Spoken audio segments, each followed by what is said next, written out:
ನಮಸ್ಕಾರ ಬಂಧುಗಳೇ, ನಾನು ನಿಮ್ಮ ಪ್ರೀತಿಯ ಪ್ರಿಯಾಕ್ಷರ ಶಿವ ಸ್ನೇಹಿತ. ಮೊದಲನೆಯದಾಗಿ ಎಲ್ಲರಿಗೂ ಶಿವರಾತ್ರಿಯ ಶುಭಕಾಮನೆಗಳು. ಇಂದು ನಾನು ಶಿವರಾತ್ರಿಯ ಈ ವಿಶೇಷ ದಿನದಂದು ಈಶ್ವರನು ಅರ್ಧನಾರೀಶ್ವರನಾದ ಕಥೆಯನ್ನು ಹೇಳಲು ಬಂದಿದ್ದೇನೆ.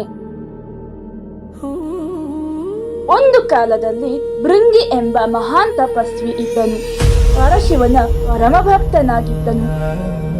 ಆತನ ಭಕ್ತಿ ಎಷ್ಟರ ಮಟ್ಟಿಗೆ ಇತ್ತೆಂದರೆ ಶಿವನನ್ನಲ್ಲದೆ ಬೇರ್ಯಾವ ದೇವರನ್ನು ಆರಾಧಿಸುವುದಿರಲಿ, ಕಣ್ಣೆತ್ತಿಯೂ ಸಹ ನೋಡುತ್ತಿರಲಿಲ್ಲ. ಸ್ವತಃ ತಾಯಿ ಪಾರ್ವತಿಯನ್ನು ಸಹ ಬೇರೆಯೇ ಪ್ರತ್ಯೇಕವಾಗಿ ಇಡುತ್ತಿದ್ದ. ಮಹಾಶಿವನು ಭೃಂಗಿ ಋಷಿಯ ಭಕ್ತಿಯನ್ನು ಪರೀಕ್ಷಿಸಲು ಇಚ್ಛಿಸುತ್ತಾನೆ.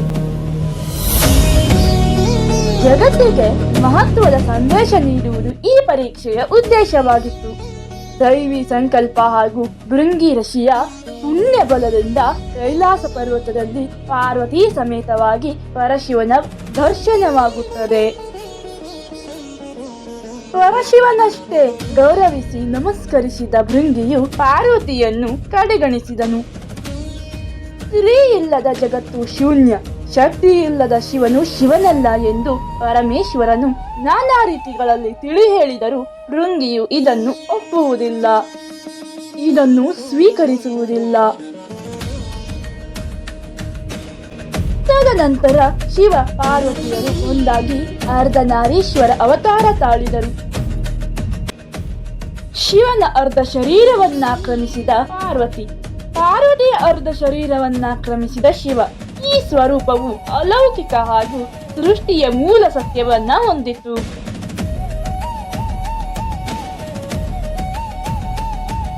ಈ ಸ್ವರೂಪವನ್ನು ಒಪ್ಪದ ಭೃಂಗಿಯು ಜೀರುಂಡೆಯ ರೂಪದಲ್ಲಿ ಬಂದು ಶರೀರವನ್ನ ಅರ್ಧ ಬೇರ್ಪಡಿಸುವ ಹುನ್ನಾರ ನಡೆಸಿದ. ಸಿಟ್ಟಿಗೆದ್ದ ಪಾರ್ವತಿ ದೇವಿಯು ಭೃಂಗಿಗೆ ಸತ್ಯವೇನೆಂದು ತಿಳಿಸಲು ಸ್ತ್ರೀ ಶಕ್ತಿಯಿಂದ ರೂಪುಗೊಂಡ ಮಾಂಸ ರಕ್ತಗಳನ್ನು ಕಳೆದುಕೊಳ್ಳುವಂತೆ ಶಾಪ ನೀಡಿದಳು. ತಾಯಿಯಿಂದ ಪಡೆದ ಶಕ್ತಿಯನ್ನು ಕಳೆದುಕೊಂಡು ಭೃಂಗಿಯು ನೆಲಕ್ಕುರುಳಿ ಜೀವಂತ ಶವದಂತಾಗುತ್ತಾನೆ.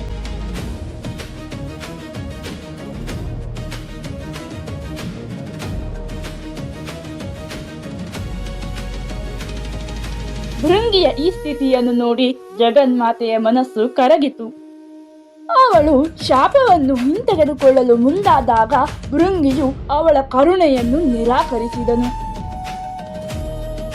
ಭೃಂಗಿಯು ಏಳಲು ಅಸಾಧ್ಯವಾದುದನ್ನು ಗಮನಿಸಿದ ಶಿವನು ಅವನಿಗೆ 3ನೇ ಕಾಲನ್ನು ವರವನ್ನಾಗಿ ನೀಡಿದನು. ಹಾಗೆಯೇ ತನ್ನ ಗಣಗಳಲ್ಲಿ ಪ್ರಮುಖ ಸ್ಥಾನ ನೀಡಿದನು.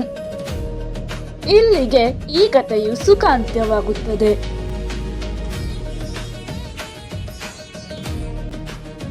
ಈ ಕಥೆಯು ಇಂದಿಗೂ ಸಹ ಜನಮನದಲ್ಲಿ ಪುರಾಣಗಳಲ್ಲಿ ಉಲ್ಲೇಖವಾಗಿದೆ. ಶಿವನ ಈ ಅರ್ಧನಾರೀಶ್ವರ ಸ್ವರೂಪವನ್ನು ಲೋಕವು ಇಂದಿಗೂ ಸಹ ಪೂಜಿಸುತ್ತದೆ. ಶಿವನ ಈ ಅರ್ಧನಾರೀಶ್ವರ ಸ್ವರೂಪವು ಸ್ತ್ರೀ ಹಾಗೂ ಪುರುಷನ ಸಮಾನತೆಯನ್ನ ಸಾರಿ ಹೇಳುತ್ತದೆ. ಹೀಗೆ ಪುರಾಣ ಕಥೆಗಳಲ್ಲಿ ಅರ್ಧನಾರೀಶ್ವರ ಸ್ವರೂಪದ ಕುರಿತು ಇನ್ನೂ ಅನೇಕ ಕಥೆಗಳು ಪ್ರಸ್ತುತವಿದೆ. ಮುಂದಿನ ದಿನಗಳಲ್ಲಿ ಇನ್ನೂ ಅನೇಕ ವಿಶೇಷವುಳ್ಳ ಹೊಸ ಕಥೆಯೊಂದಿಗೆ ಬರುತ್ತೇನೆ. ಸರ್ವಂ ಶುಭಮಸ್ತು.